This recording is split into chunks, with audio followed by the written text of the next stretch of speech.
Are you happy in your business? Now, I have had my share of emotional ups and downs in my 20 years of being a solo entrepreneur coach. And the patterns I've seen in myself and in my clients is that those downs are usually when I was personally feeling unfulfilled. Sometimes it was because a launch that flopped, and sometimes it was just life and had nothing to do with business. But those ups, oh boy, those are the times when I was feeling my most authentic and completely aligned to my purpose, or when I just felt like I was rocking that work-life balance. I would be thinking I could do this all day long and never feel tired. One of my loves is sharing what works for me and what has been working for my clients to achieve this very feeling, full of passion, happiness, peace, and freedom. So I decided to create a private podcast for coaches. Maybe you just want to develop better communication skills that boosts engagement, leads to better results, and makes you feel like you're actually making a difference in the lives of the people you serve. Then you're invited too. We talk about this and more in the UBU private podcast for coaches. Whether you're a mentor, a parent, or run a client-focused business, coaching skills benefit everyone and anyone who wants to communicate in a way that builds relationships. Fall in love with your life and business again. Click the link in the show notes for your invitation to join us right now. Then come back and enjoy this episode. This is part 2 of our bite-sized deep dive into the 12 driving forces versus the Enneagram.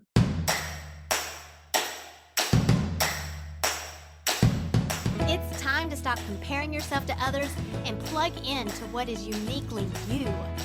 Welcome to Unbox Your Personality, the podcast for coaches, creatives, and educators like you who understand that your happiness makes you more effective at what you do, bringing out the best in others. I'm Jen P. Higgins, personality strategist and Enneagram fluff remover.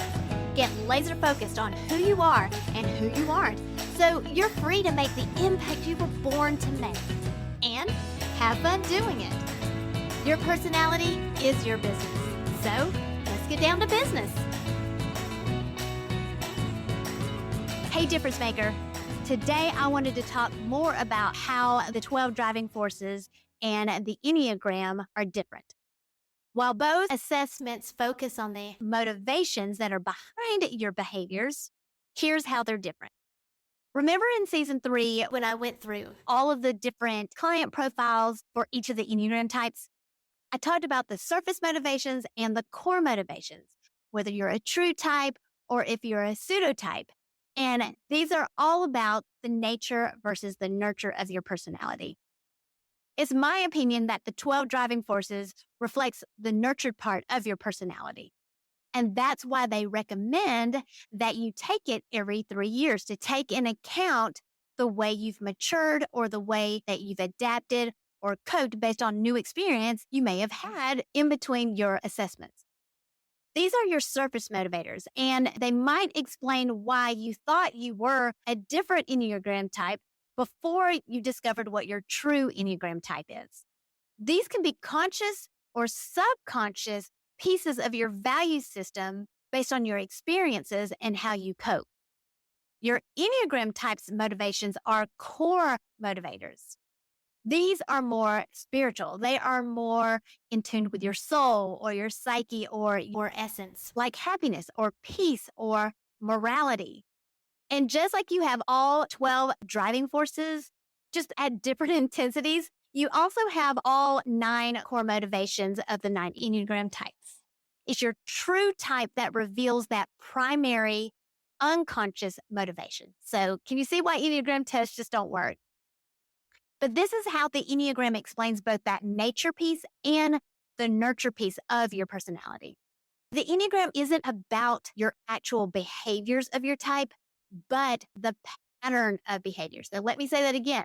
The Enneagram explains the pattern of your behaviors. Contrary to popular belief, it's not a box. You don't just look at one type and say, ooh, this is me, this is me, this is me, this is me.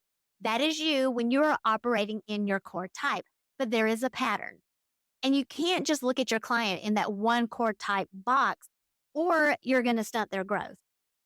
And I believe that every opportunity to give someone else that space to step into their full potential is also an opportunity for me to be able to step into my full potential.